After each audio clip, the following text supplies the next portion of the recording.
Pada dasarnya, dapur ini adalah pusat dari sumber kenikmatan yang ada di rumah. Jadi alangkah baiknya jika dapur itu bisa bersih. Mungkin selama ini kita berfokus pada hasil, bukan pada proses, sehingga proses kebersihan pun tidak terjaga.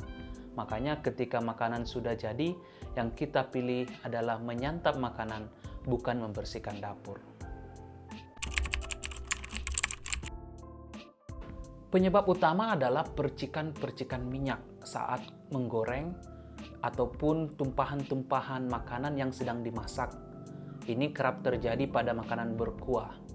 Selain itu, kondisi tempat masak atau dapur yang kadang mengundang debu, ini bisa terjadi karena plafon yang sudah jelek ataukah memang daerahnya lembab, sehingga percikan-percikan minyak itu kemudian menjadi jamur yang menempel di peralatan masak atau menggumpal menjadi kotoran-kotoran minyak di sekitar kompor. Yang terberat tentu membersihkan bekas minyak atau lemak-lemak yang sudah menggumpal bahkan sudah mengeras.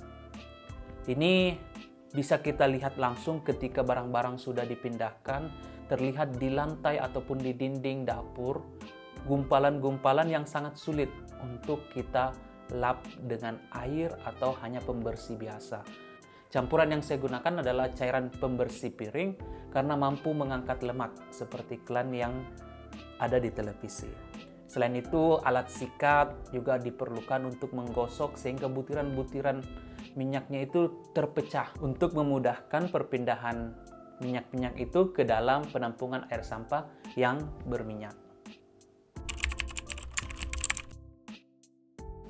Iya, sebenarnya ini cukup riskan karena kompor itu menjadi pemain utama dalam proses masak-memasak.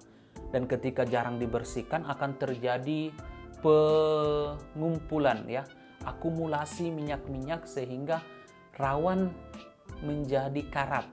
Nah, di sini kita perlu rutin untuk mengecek sekaligus membersihkan. Komponen-komponen dari kompor itu semua bisa dicuci.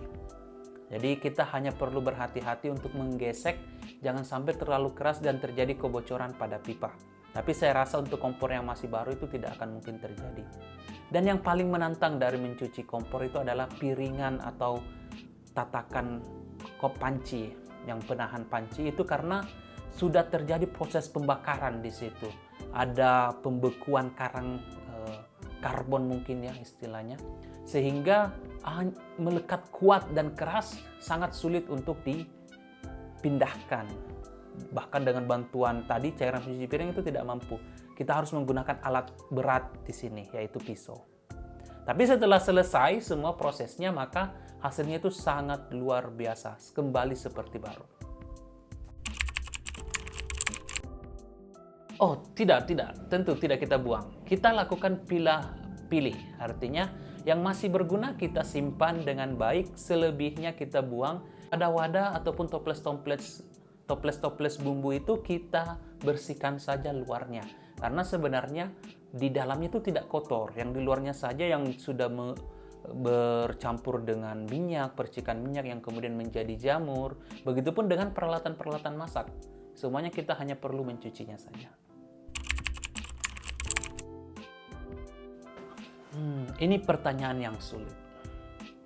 Sebenarnya untuk diri sendiri ya pencapaian karena kita bisa menghadirkan dapur yang nyaman untuk digunakan.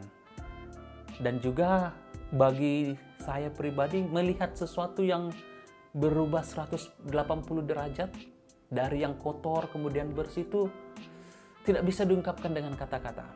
Artinya ada kepuasan tersendiri di situ.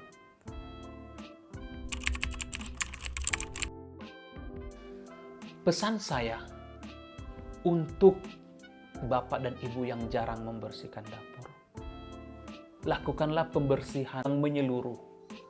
Ibarat mesin turun mesin, nah ini turun dapur.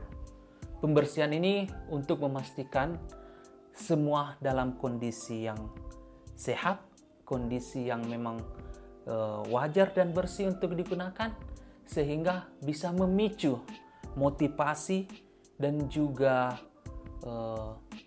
rasa ingin memasak yang lebih tinggi. Dan ketika dapur bersih, maka suasana hati yang memasak juga akan lebih riang. Memasak dengan hati yang riang, masakan akan jadi lebih enak.